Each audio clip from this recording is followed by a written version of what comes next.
Welcome back to the channel. Today we're talking Warzone Season 5. I'm going to go over all of the patch notes for you and give you some of my opinions thus far. If you enjoy the video, make sure to turn on notifications and subscribe so I can catch you back here on the next one. Let's get into it. So to start off the update, they're going to be adding Mini Royale trios to Rebirth. So it'll be like a standard Rebirth match, but instead of respawning over and over again, you will have a gulag just like in Verdansk. They've also taken away the payload, as that was an LTM event, so that will no longer be available. There are some new POIs on the map. These are mobile broadcasting stations. As of now, I don't know exactly how they work. I have encountered a couple of them. They don't have any interaction on the actual vehicles or the beacons themselves. There are also red crates that are scattered around the map, and they're actually marked on your mini-map that are making humming sounds. I'm going to be trying to figure that out, so definitely make sure to stay tuned on the channel to see what that's all about, because we're definitely going to figure it out. It's probably going to be some sort of reward similar to the satellites back at the beginning of Season 4. There's also a new gulag. The new gulag is Rush from Black Ops 2, and at the moment I have a pretty foolproof way of winning almost every single match, so stay tuned into the YouTube shorts on this channel where I will show you how I do that every single time. So now moving on to the gameplay. The floor loot's been changed this season, so look out for some of the new guns, including the new EM2 assault rifle and the Tech 9 submachine gun. You can also find sentry guns in loot crates, along with all the other kill streaks. Two new perks have been added this season, one of them being Combat Scout. Whenever you damage somebody, whether it be a bullet or an explosive, you'll be able to see them for a brief moment, even if they go behind a wall. The other nice thing about this is it automatically live pings your target, so your teammates know exactly where you're looking and who you're shooting at. A lot of people are joking that this is a wall hack, and well, it kind of is. The other perk is Tempered. This allows you to wear reinforced armor plating so that it only takes you 2 armor plates to be completely plated.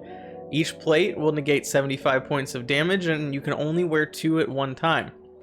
Now there's a couple reasons why this is nice. One, you use less armor plates overall, so when you have a full satchel of 8 armor plates, you're going to be able to fill yourself back up on full plating more often than somebody that has 3 armor plates on.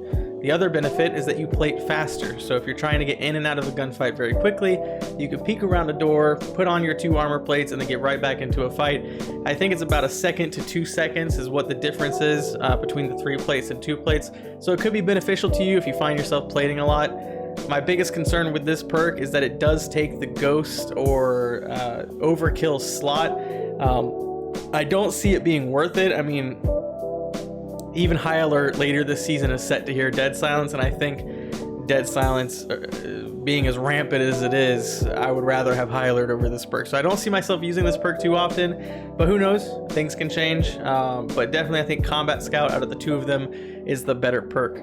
Now there is one more thing that has to do with perks here, and that's that Cold-Blooded has been adjusted. So Cold-Blooded will now protect you from the previously mentioned Combat Scout, and you can no longer be detected by High Alert. Also, the High Alert text will say that you can hear Dead Silence footsteps with it, but this has not been implemented according to Raven's most recent tweet, so they are still working on that, and that should be live here soon in Season 5.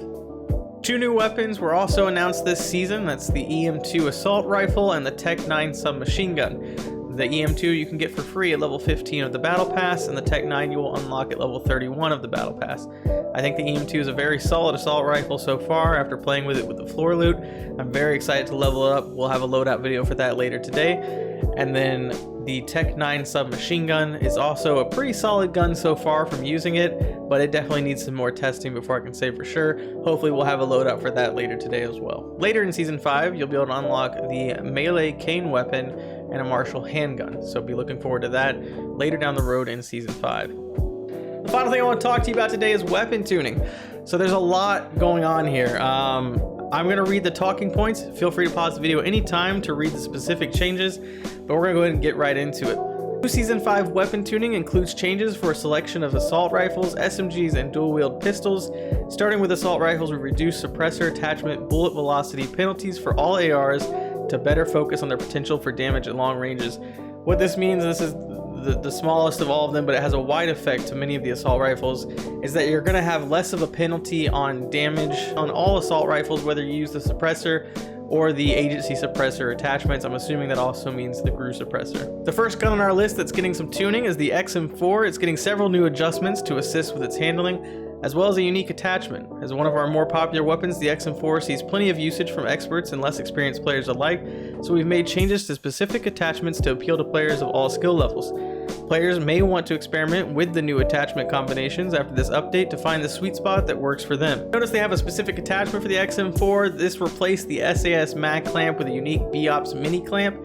This attachment increases reload quickness by 50%, improves ADS time by 10%, and provides an additional starting magazine, but reduces magazine ammo from 30 to 25. So I think this will make excellent sniper support with that attachment. It'll take some testing. It might also be good for converting the XM4 to an SMG, which it's been pretty popular doing that. Moving along to the QBZ. The QBZ is a solid performer. It's been underused compared to the rest of its class.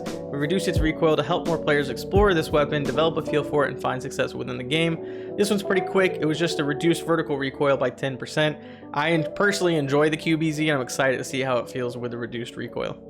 Now this is one that I actually really looked forward to. I loved when the FFAR was meta, and I've been waiting for them to change it around again because I personally enjoy the weapon a lot. As the fastest firing AR, the FFAR should be serviceable in a more aggressive close quarters playstyle. To accomplish this, we've given the weapon additional high damage potential at short range while retaining its original damage values for mid to long range combat. Hipfire has also been improved to help with short range encounters. As a result, several of its barrel attachments have also been adjusted.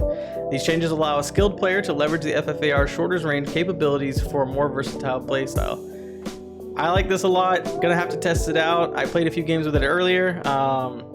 Feels like an FFAR, but like I said again, it's gonna take some testing. Next up, we have the Groza. With Groza, the handling speed is key. We've made visual improvements to help players take better advantage of this weapon's quick handling, as well as attachment changes to lean into the Groza's unique personality as a bullpup AR. I'm messing with the Groza from time to time, so I'm excited to see how these changes affected. Next up, we have the Farah 83. This AR was originally concepted to fill more of a marksman-like role on larger maps. It's proven to be reliable in most game modes. Developing a sense for controlled firing will lead to even more success with this weapon. This is another quick one. They reduced initial recoil when firing the weapon and moved iron sights away further from the player's camera. The last AR on the list is the C58, and while the C58 is a powerful weapon in capable hands, some of its handling characteristics initially created a high barrier for proficiency. We've addressed this by improving the recoil feel and visibility while firing the weapon. The C58 isn't recommended for close quarters, but with proper ammo management, this weapon can perform much like an LMG with the handling of an AR. There's a bit here. The biggest thing is they've overhauled the recoil system and then tuned some of the numbers, as you can see on the screen. Moving along to the SMG category, I'm going to quickly skim over these. The KSP-45 was nerfed for some reason. I know it didn't really have much bullet damage drop off, but it's still not viable. And then the LC-10 was also nerfed, which I thought was weird. I felt like it was kind of in a good place.